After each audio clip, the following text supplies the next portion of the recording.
மூச்சை பிடித்து வைத்துக் கொள்ளுங்கள். மீத்தேன் எடுக்கும் முறையை முழுமையாக பார்க்கலாம்.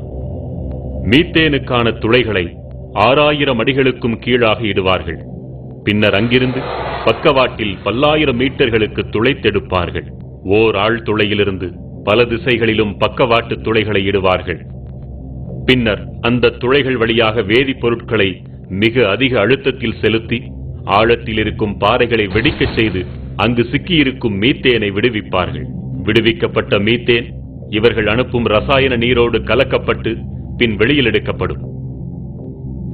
வெளியில் எடுக்கப்பட்ட பின்னர் மீத்தேன் எரிவாயு மட்டும் பிரித்தெடுக்கப்படும். ஒரு மீத்தேன் கிணறு அமையும் பகுதியை 5 to 7 நாட்களுக்குள்ளாக சுத்தம் செய்து 50 to 100 நாட்களுக்குள்ளாக முழுமையாக துளையிட்டு விடுவார்கள். ஆழ் துளையிலிருந்து மீத்தேனை எடுக்கும் முறையை ஒருமுறை பார்த்தாலே போதும், நம் மனமெல்லாம் பதறிப்போகும். இந்தியா என்பது ஒரு விவசாய நாடு. விவசாயம் இந்தியாவின் முதுகெலும்புன்னு சொன்னா இந்தியாவின் முதுகெலும்பை முறிக்கின்ற வேலை, தமிழகத்தின் முதுகெலும்பை முறிக்கின்ற வேலை இப்போ நடந்துட்டு இருக்கு. ஒரு கிணற்றுக்கு மீத்தேன் எடுக்க ஓர் ஆண்டிற்கு 400 லாரிகள் மணலும் 400 டேங்கர் லாரிகள் அளவிற்கு நீரும் தேவை. அதாவது 100 வீடுகள் முழுமையாக கட்டுவதற்கான கட்டுமான பொருட்களை கொண்டு ஒரு முறை மீத்தேன் உறிஞ்சப்படுகிறது. ஒரு மீத்தேன் கிணற்றுக்கு மட்டும் 5 நாட்கள் நடக்கும் இந்த நீரியல் விரிசல் முறைக்கு 5,66,00,000 லிட்டர் தண்ணீர் தேவைப்படுகிறது. சோதனை முறையில் 50 கிணறுகளுக்கு மட்டும் கணக்கிட்டால் கூட 263 கோடி லிட்டர் தண்ணீர் தேவைப்படுகிறது. 50 கிணறுகளா என்று அவசரப்பட்டு வாயை பிளக்க வேண்டாம்.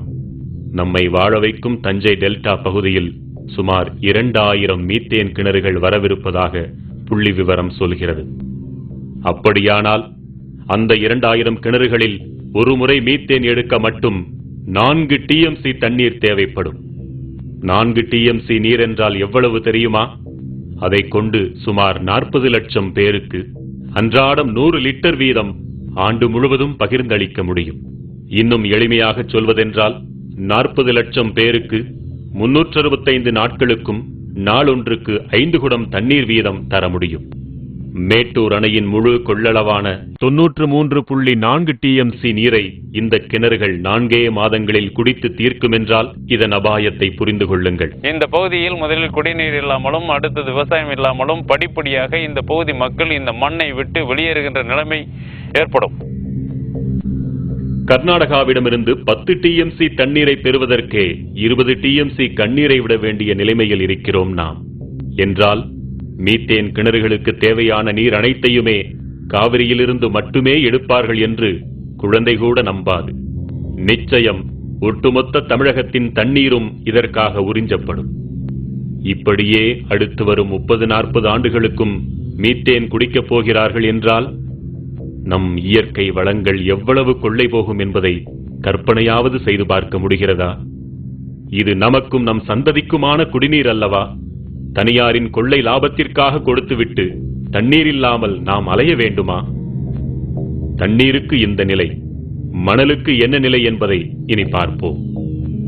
ஒரு கிணற்றுக்கு 400 லாரிகள் மணல் தேவைப்படுகிறது என்றால் இனி வரவிருக்கும் 2000 கிணறுகளுக்கு 8 லட்சம் லாரிகள் மணல் தேவை. அதாவது 80,000 வீடுகள் கட்ட தேவைப்படும் மணலை விழுங்கப் போகின்றன இந்த மீத்தேன் கிணறுகள். இதே போன்று 40 வருடங்களுக்கு மணலும் தண்ணீரும் விழுங்கப்பட்டுக் கொண்டிருந்தால் நம் தலைமுறைகள் என்னவாகும்?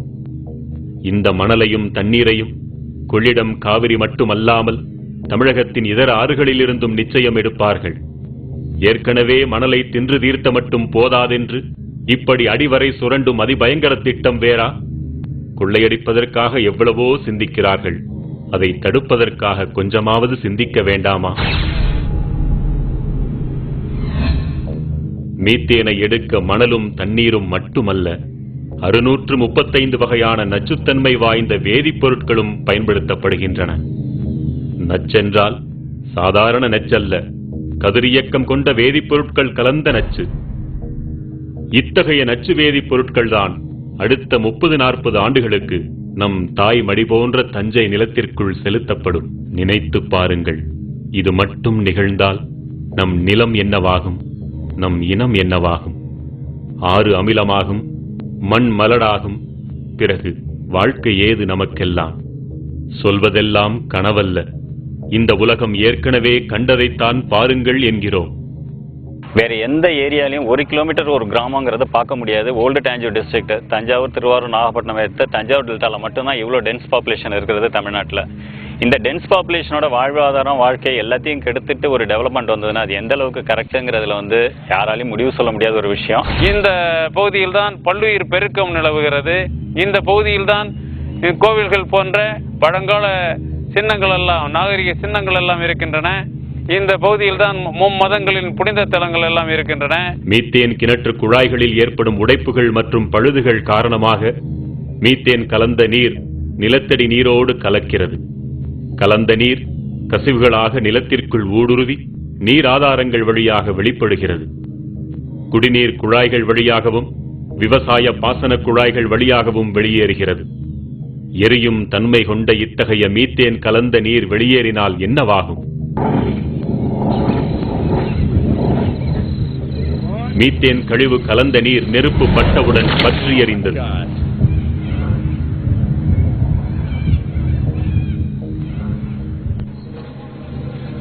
உங்கள் வீட்டு குழாய்களில் தண்ணீர் பற்றி எறியலாம், வீடெறியலாம், ஊரெறியலாம், ஏரி குளங்கள் ஆறுகள் அனைத்தும் தீ பற்றி எறியலாம்.